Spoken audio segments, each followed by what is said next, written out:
찾았죠? 예, 좋아요. 우리가 열심히 찾은 거에 비하면 너무 짧은데 13절 한 절만 함께 소리내서 읽어봅시다. 시작.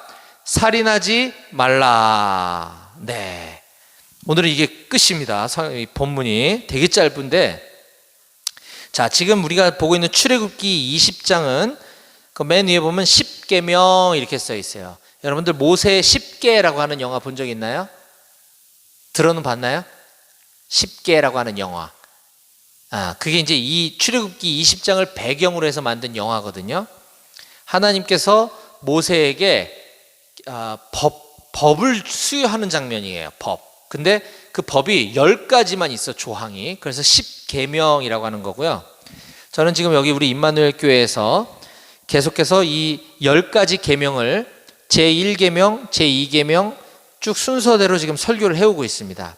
저는 우리 여기 임마누엘 교회뿐만 아니라 저기 오포병여단 105포병대대 거기 백오교회, 높은 뜻 백오교회도 제가 담임을 맡고 있어서 거기서 아침 9시 예배 드리고 지금 여기 와서 두 번째 예배를 드리고 있는 건데, 지금 백오교회와 임마누엘 교회에서는 똑같이 10계명을 쭉 순서대로 지금 설교를 해오고 있어요.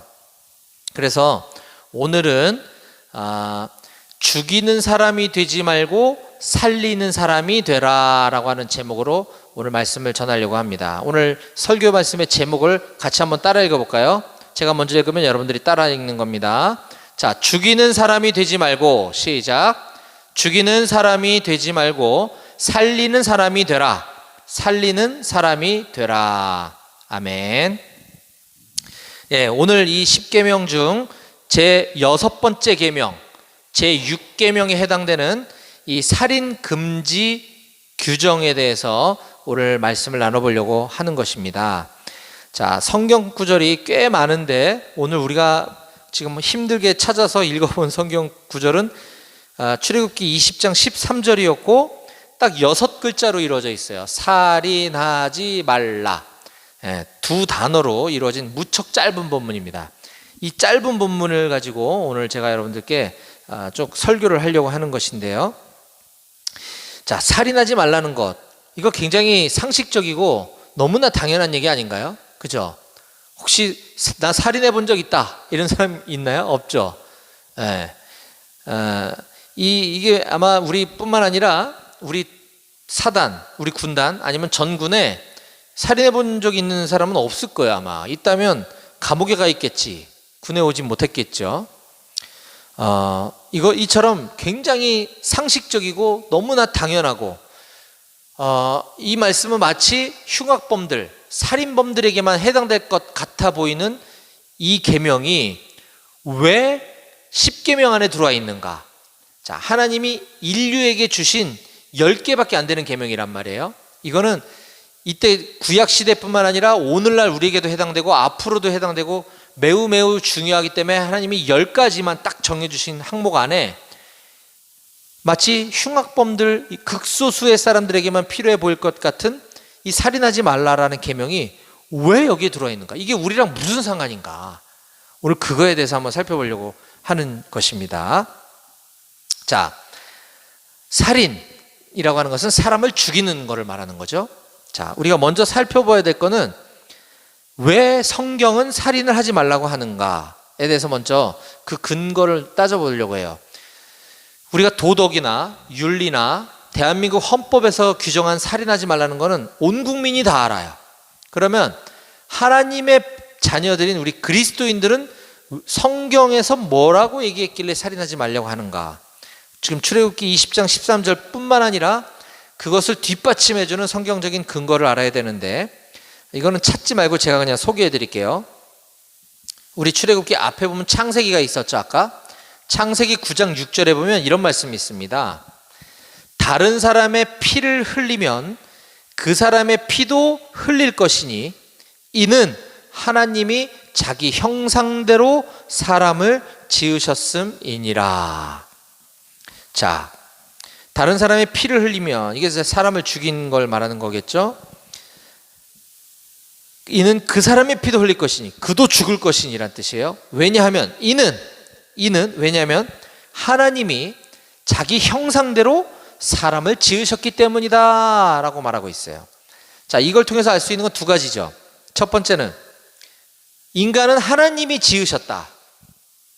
하나님이 인간을 지은 데는 그 이유와 목적이 분명히 있는 것입니다. 그걸 우리 인간들이 끊어낼 수는 없는 것이다 라는 것이고요. 두 번째 이유는 인간은 하나님의 형상대로 지음받았다 그래요. 이 피조 세계에 하나님이 다 모든 걸 창조하셨는데 그 중에 유일하게 사람만, 인간만 하나님의 형상대로 지었다라고 하는 것입니다. 따라서 우리는 그런 하나님의 형상을 닮은 사람이 사람을 죽일 수는 없다, 안 되는 것이다 라고 하는 것입니다. 이게 우리가 성경이 말하는 살인을 금지하는 이유라고 보면 될 것이고요. 자, 사람을 죽이는 행위인 이 살인에 대해서 우리가 볼 때 뭐 흉악범, 뭐 강도 살인만 연상할 것이 아니라 우리가 좀 가볍게 대수롭지 않게 여기는 몇 가지들을 우리가 오늘 이 시간에 함께 좀 고민해 봤으면 좋겠다라고 하는 걸 제가 뽑아 봤어요. 자, 첫 번째는 자살에 대한 부분입니다. 자살도 살인인가요? 아닌가요? 살인 맞죠? 네. 다른 사람을 죽이는 행위는 뭐 이유 불문 용서받지 못할 큰 죄라는 거 우리가 누구나 다 압니다. 그런데 내 목숨은 내 거니까 내가 마음대로 끊어도 될까요? 안 된다는 겁니다. 절대로 그럴 수 없어요. 왜? 내 생명은 내 게 아니에요, 사실은. 앞에서 살펴본 것처럼 우리는 하나님께서 우리를 지으셨다. 하나님께서 우리를 이 땅에 보내주신 거지 내가 내 의지로 내가 무엇을 계획하기 위해서 이 땅에 태어난 사람은 아무도 없다라는 것입니다. 따라서 창조주이신 하나님이 우리를 이 땅에 보내셨을 때에는 한 사람 한 사람마다 하나님의 계획과 선하신 뜻이 있는데 그걸 내가 스스로 끊어내는 행위는 하나님 앞에 범한 큰 죄다라고 하는 사실을 우리가 잊지 말아야 할 것입니다. 하물며 다른 죄는 우리가 뭐 다른 사람을 뭐 욕을 하거나 다른 사람을 때리거나 다른 사람의 해코지라는 거는 내가 나중에 뉘우쳤을 때 깨달으면 반성하고 회개하면 용서받을 수 있어요. 그 사람에게 찾아가서 먼저는 용서를 구해야 될 것이고 그 다음에 하나님 앞에 하나님 제가 그때는 너무나 철이 없었고 믿음이 없어서 이러한 행위를 저질렀습니다. 용서해 주십시오라고 회개하면 하나님 용서해 주시거든요. 그런데 자살은 목숨이 끊어버렸기 때문에 내가 돌이킬 수 있는 회개할 수 있는 기회가 사라져버리기 때문에 몹시 심각한 매우 큰 죄다라고 하는 사실을 꼭 기억해야만 합니다. 자, 그런데 이런 질문이 있을 수 있어요. 목사님, 그러면 자살하면 지옥 가나요? 크리스찬, 소위 말하는 기독교인이라고 하는 사람들 중에서도 가끔 자살하는 사람들 얘기를 듣곤 합니다. 저는 어렸을 때 자살하면 지옥 간다고 배웠어요. 근데 그 부분에 대해서는 신학적으로 많은 논쟁이 있습니다. 특히 내 의지와 상관없이 우울증, 정신과적인 질병으로 인해서 내가 그렇게 하고 싶지도 않은데 나도 모르게 목숨을 끊는 경우가 있을 수 있거든요. 이거는 병으로 봐요, 병으로. 그렇기 때문에 이거는 죄가 아니다라고 보는 경향도 있지만 중요한 거는 우리는 알 수 없다. 자살하면 지옥 갔는지 천국 갔는지 우리가 볼 수가 없기 때문에 알 수 없다, 모른다, 이렇게 말해야 정답인 것입니다. 왜냐하면 성경에도 자살한 사람들의 이야기가 많이 나오거든요. 예를 들어 사무엘상 31장에 보면 사울 왕과 그의 부하가 그랬고요. 사무엘하 17장엔 다윗의 아들 압살롬이 아버지에게 반역해서 반란을 꾀할 때 그 압살롬에게 가담했던 아히도벨이라고 하는 사람도 극단적인 선택을 하는 장면이 나와요. 또 열왕기상 16장에는 북왕국 이스라엘의 5대 왕 시므리 왕이 그랬고요. 또 사사기 16장에는 삼손과 뭐 데릴라 이런 얘기 많이 들어봤죠. 삼손도 마지막에는 그런 뭐 이걸 자살이냐 아니냐라고 또 보기도 애매하긴 한데 아무튼 이런 성경에 여러 이야기들이 등장하지만 정작 중요한 사실은 성경이 그들의 구원 문제에 대해서 이야기하고 있지 않다. 그들이 구원 받았다 안 받았다라고 말하고 있지 않기 때문에 우리도 말할 수 없는 것입니다. 왜냐하면 제 주변만 하더라도 아마 여러분들 중에도 있는지 모르겠어요. 가까운 사람 중에 이런 뭐 우울증으로 또는 뭐 어떤 이유로 극단적인 선택으로 목숨을 끊는 사람들이 간혹 있는데 그 유족들에게 마무개는 지옥 같습니다라고 말할 수 없는 거겠죠. 그렇고 그 유족들에게는 그냥 위로와 침묵하는 것이 옳고 이거는 그냥 단순히 그 유족의 눈치를 보기 위해서가 아니라 그들의 구원 문제는 오직 하나님만이 아시기 때문이다라고 하는 걸 기억했으면 좋겠어요. 하지만 그거보다 더 중요한 사실은 우리의 목숨의 주인은 하나님이시다. 그 주인의 허락 없이 내가 주인의 행세를 노릇을 하고 내가 내 스스로의 생명을 끊는 것은 하나님 앞에 큰 죄다라고 하는 것, 이 부분은 반드시 잊지 말아야 할 것입니다. 자, 두 번째, 우리가 살인에 대해서 생각할 때 한 번쯤 깊이 고민해 봐야 할 부분은 바로 낙태라는 것입니다. 낙태. 지금 우리나라뿐만 아니라 전 세계가 낙태법 폐지 논란으로 이슈에 휩쓸려 있어요. 낙태법, 지금 현재는 낙태금지법이죠. 낙태금지법이 있는데 이걸 폐지해달라라고 하는 청원, 입법 이런 것들이 오래전부터 꽤 많이 이슈를 가져왔지만 지금 현재도 진행형이거든요. 낙태법 폐지라는 것은 한마디로 여성들이 낙태를 할 수 있는 권리를 법적으로 보장해달라는 거예요. 낙태를 음성적으로 몰래 혹은 낙태라면 뭐 의사가 처벌받고 이런 것을 아예 합법화해달라, 없애달라, 낙태할 수 있는 권리를 달라라는 것이 낙태법 폐지의 요지입니다. 그 이유는 여러 가지가 있겠지만 뭐 자유로운 성생활을 하기 위해서 그런 것들을 요구할 수도 있겠고요. 또는 원치 않는 임신, 강간이라든가 뭐 어떤 이런 것으로 인해서 임신했을 경우에는 낙태를 해야 되는 거 아니냐, 이게 어떤 여성의 인권 문제와 이런 것들이 달려 있는데 중요한 사실은 성경은 낙태에 대해서 뭐라고 얘기한다고 있는가, 이게 중요한 겁니다. 우리는 항상 그 성경에서 답을 찾아야 되거든요. 자, 성경이 낙태를 허용하면 우리도 허용해달라고 얘기할 수 있는 것이고요. 성경이 낙태를 금하면 이건 안 되는 겁니다. 해서는. 자, 성경이 뭐라고 얘기하고 있는가, 이것도 여러분들은 찾지 말고 제가 그냥 소개를 해드릴 거예요. 누가복음 1장에 보면 예수님을 임신했던 사람 누구죠? 마리아죠. 마리아. 예수님을 임신했던 마리아가 부부관계도 하지 않았는데 임신이 됐단 말이에요. 그리고 천사가 나타나서 네가 곧 아이를 낳게 될 텐데 그 이름을 예수라 하라, 이런 놀라운 천사의 계시를 받고 놀랍기도 하고 기쁘기도 하면서 한편으로는 충격적이죠.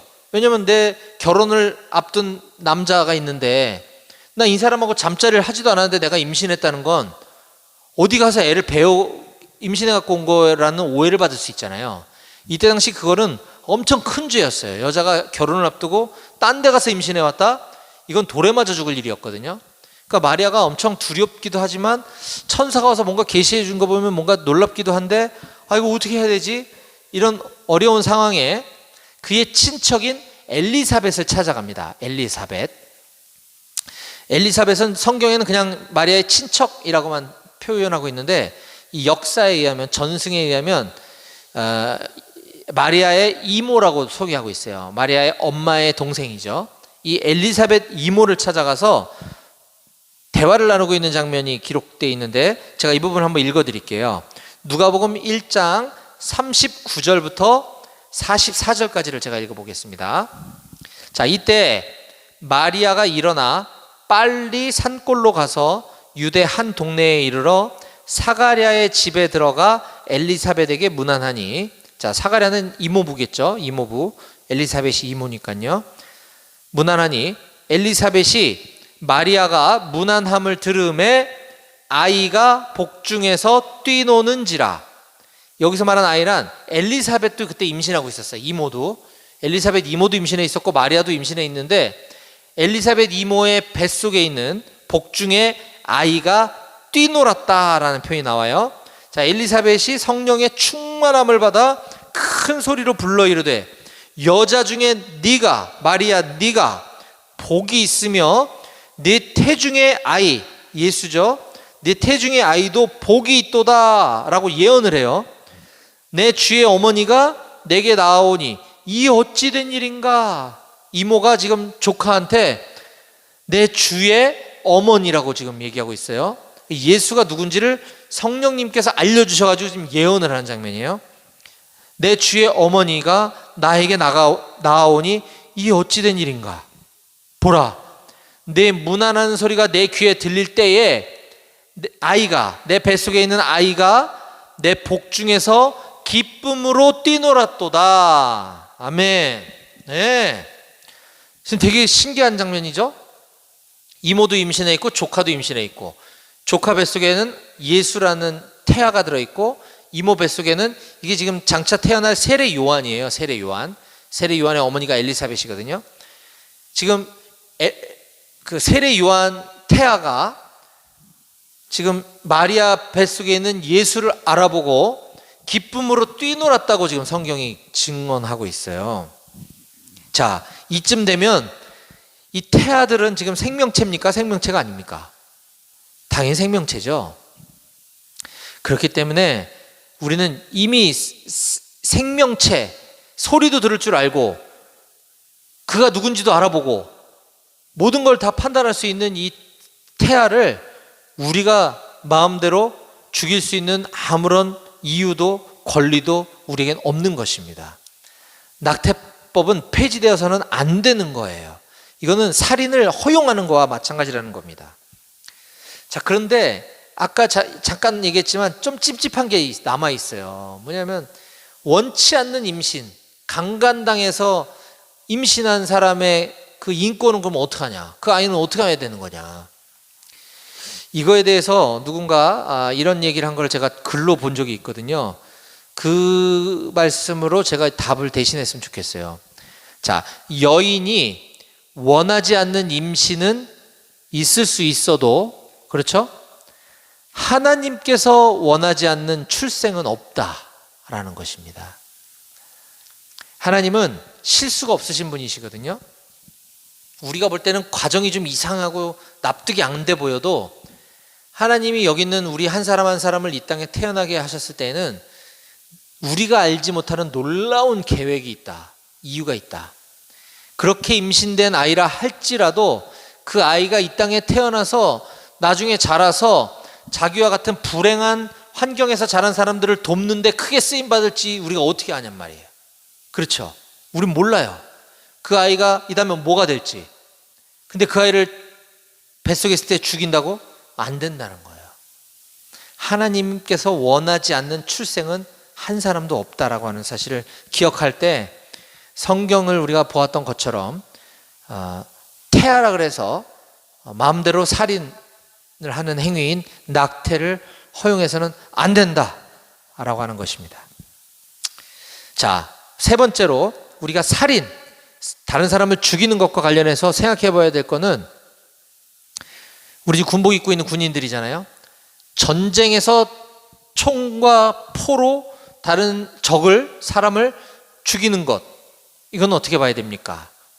또 흉악범, 살인마, 연쇄살인범, 처벌로서 사형을 시키는 것, 죽이는 것, 이건 어떻게 봐야 되는가?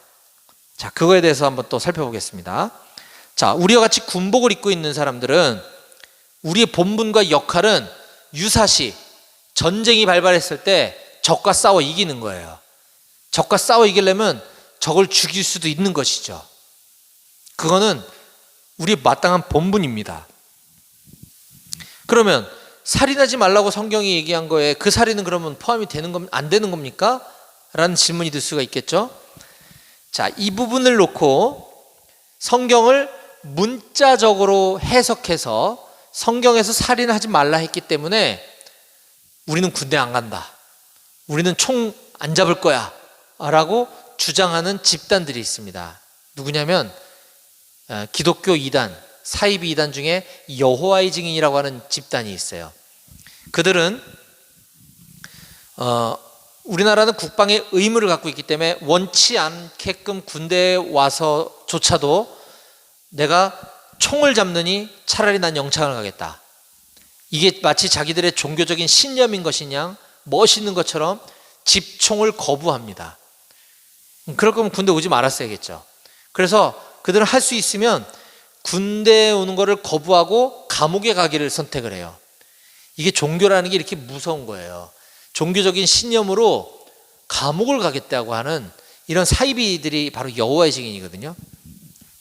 근데 계속 이렇게 살 수는 없으니까 국회의원들을 포섭하고 국회 입법을 시도해서 병역 양심, 신앙 자유라는 이름으로 그럴싸하게 포장해서 병역 특례법을 만들어 달라고 지금 막 시도하고 있단 말입니다. 여호와의 증인들은 군대에 오지 않고 다른 걸로 대체하게 해달라. 말이 됩니까? 그럼 다 여호와의 증인 가게? 그렇지 않나요? 말 같지 않은 얘기를 하고 있어요. 자, 그들이 성경을 근거로 성경에서 살인하지 말라 했기 때문에 우린 군대 안 가는 거다라고 얘기하는데 그게 얼마나 황당하고 허무맹랑하고 성경을 쥐뿔도 모르는 소리인지 제가 지금부터 간단하게 정리를 해드릴게요. 자, 오늘 출애굽기 20장 13절에 나와 있는 이 살인하지 말라라고 하는 단어에서 언급하고 있는 이 살인하다라는 히브리어 단어는 라차흐입니다. 라차흐.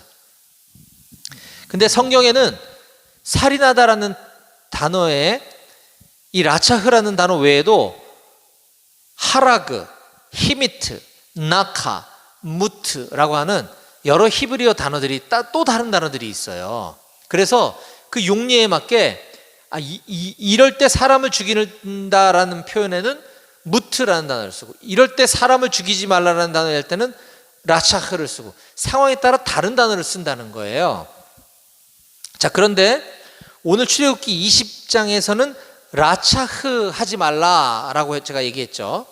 근데 또 다른 사람을 죽이는 행위인 사무엘상 19장 8절에 보면 여기 아까 우리가 얘기했던 전쟁에서 사람을 죽이는 건 어떡하냐. 사무엘상 19장 8절에 보면 전쟁이 다시 있으므로 다윗이 나가서 블레셋 사람들과 싸워 그들을 크게 쳐 죽임에 그들이 그 앞에서 도망하니라. 지금 다윗이 전쟁에 나가서 블레셋과 전쟁을 하면서 블레셋 사람들을 크게 쳐 죽였다 라고 할 때 이 죽이다라고 하는 단어는 히브리어 나카라는 단어를 써요. 이거는 전쟁에서의 죽임을 말하는 겁니다. 이것은 금지하지 한 적이 없어요. 성경이 평화를 지키고 평화를 유지하기 위해서 어쩔 수 없이 전쟁에서 사람을 죽일 때 쓰는 단어 나카라고 하는 단어입니다. 이거는 허용하고 있는 거예요. 자, 그리고 법 집행의 결과로서 사람을 죽이는 것, 즉 사형 선고를 할 때 이 사람을 죽이는 것은 뭐라고 쓰는가? 출애굽기 21장 12절에 보면 사람을 쳐 죽인 자는 살인자죠. 사람을 쳐 죽인 자는 반드시 죽일 것이다. 여기서 죽이다라고 하는 단어는 히브리어로 무트라고 하는 단어를 씁니다. 무트.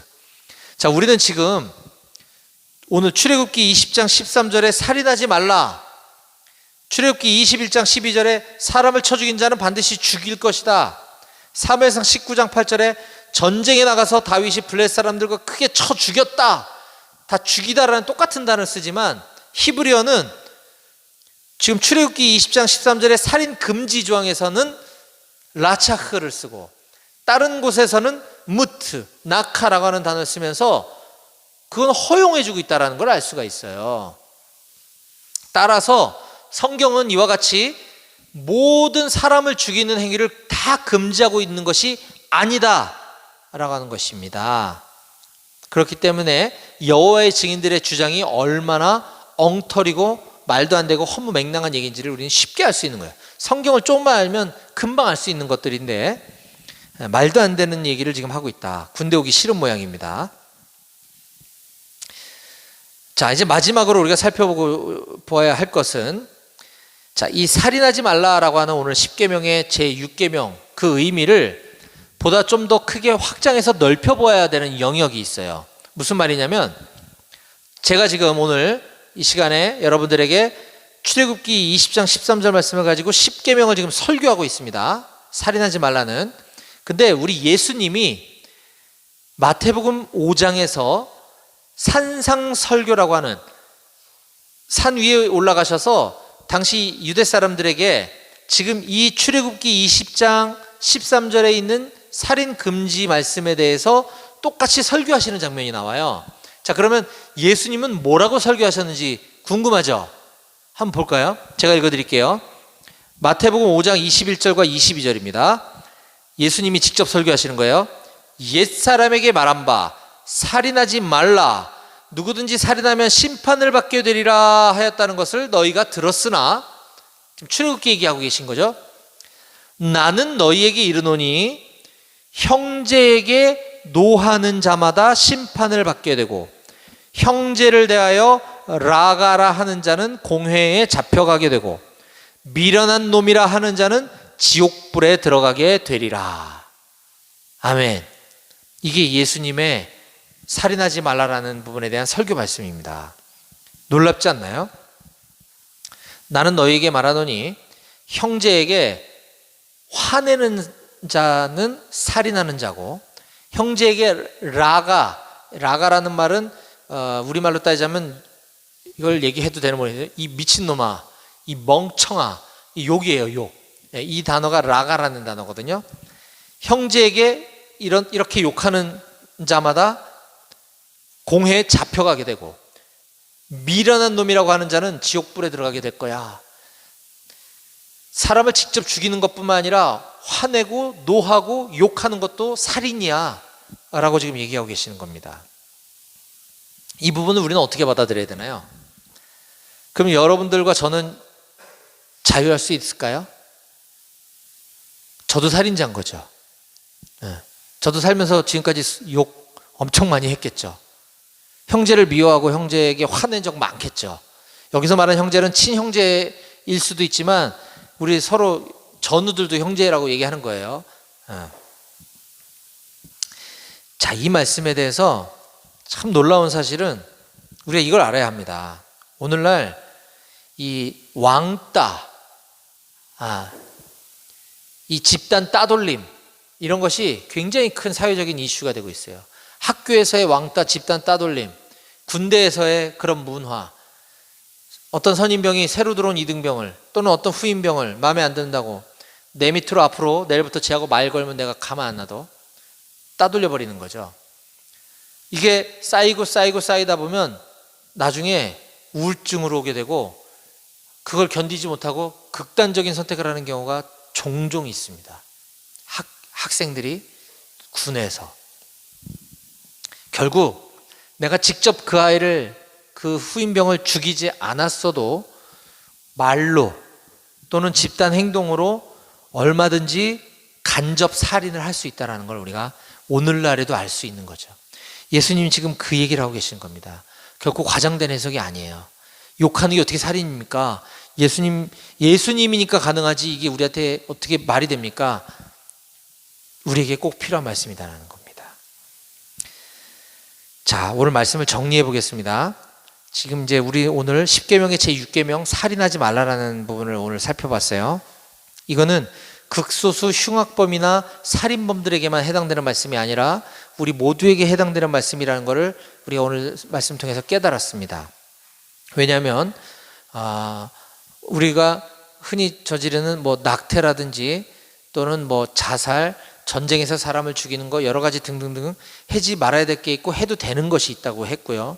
또 무엇보다 살인은 실제로 행동으로 드러나지 않아도 남을 저주하거나 남을 욕하거나 계속해서 화를 내거나 집단적으로 따돌리거나 하는 것도 결국은 그 사람의 정신과 영혼을 피폐하게 만들어서 나중에 살인까지 이르게 될 수도 있다라고 하는 것을 볼 수 있습니다. 우리는 하나님의 형상을 따라 지음받은 피조물이라 그랬어요. 하나님과 가장 닮은 사람들이 여러분들입니다. 게다가 하나님은 여러분들을 창조하실 때 참 특이한 방법으로 지으셨어요. 다른 피조물들은 말로 창조하셨어요. 거의 다 끝났는데 조금만 참을 수 있어? 미안해. 거의 다 5분 안에 끝나. 빛이 있으라 그럼 빛이 생겼고요. 뭐가 있어라 그러면 뭐가 있었어요. 사람 만들 때는 흙으로 지으신 다음에 하나님께서 생기를 불어넣어 주셨대. 생기. 창세기 2장 7절 여호와 하나님이 땅에 흙으로 사람을 지으시고 생기를 그 코에 불어넣으시니 사람이 생명이 되었다. 자, 그런데 고린도전서 15장 45절에 보면 바울이 이렇게 설교합니다. 기록된 바 첫사람 아담은 생령이 되었다 함과 같이 마지막 아담, 예수님을 말하는 거거든요. 예수님은 살려주는 영이 되었나니. 자, 오늘 설교 말씀의 제목이 죽이는 사람이 되지 말고 살리는 사람이 되라 라고 제가 얘기했습니다. 서두에. 하나님의 생기를 받아 생령이 된 우리는 예수님께서 마지막 아담인 예수님께서 살리는 영이 되어주셨던 것처럼 우리의 말과 혀가, 우리의 입술과 혀가 이제는 남을 저주하고 욕하고 화를 내면서 죽여왔던 것에서부터 이제는 생명을 살리는 혀와 입술이 될 수 있기를 간절히 바랍니다. 그래서 예수님을 알지 못해서 영원한 죽음에 머물러 있었던 우리 전우들, 우리 식구들이 있다면 그들을 교회로 인도해내고 예수님을 잘 믿을 수 있도록 사람을 살리는 여러분 모두가 다 되실 수 있기를 주님의 이름으로 간절히 축원드립니다. 아멘. 기도하시겠습니다.